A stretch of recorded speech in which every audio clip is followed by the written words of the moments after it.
തൃശ്ശൂർ ജില്ലയിലെ കണിമംഗലം എന്ന സ്ഥലത്താണ് ഈ വീട് സ്ഥിതി ചെയ്യുന്നത്.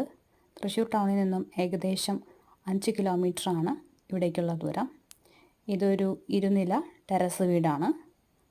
മൊത്തം 3 ബെഡ്റൂംസാണ് ഈ വീടിനകത്തുള്ളത്. 1350 സ്ക്വയർ ഫീറ്റും അതുപോലെ തന്നെ 4.5 സെൻറ്റ് സ്ഥലത്താണ് ഈ വീട് സ്ഥിതി ചെയ്യുന്നത്. 2 ബാത്റൂമും ഒരു കോമൺ ബാത്റൂമുമാണ് ഇതിനകത്തുള്ളത്. ഒരു കിച്ചൺ, ഒരു ഡൈനിങ് ഹാൾ, പിന്നെ 2 ഓപ്പൺ ടെറസുകളാണുള്ളത്. വെള്ളത്തിൻ്റെ സോഴ്സ് എന്ന് പറയുന്നത് കിണറും അതുപോലെ തന്നെ കോർപ്പറേഷൻ പൈപ്പുമാണുള്ളത്. നിങ്ങൾക്ക് ഈ സ്ഥലത്തെക്കുറിച്ച് കൂടുതൽ ഡീറ്റെയിൽസ് അറിയണമെങ്കിൽ താഴെ ഡിസ്ക്രിപ്ഷനിൽ തന്നിരിക്കുന്ന നമ്പറുമായി കോൺടാക്റ്റ് ചെയ്താൽ മതിയായിരിക്കും.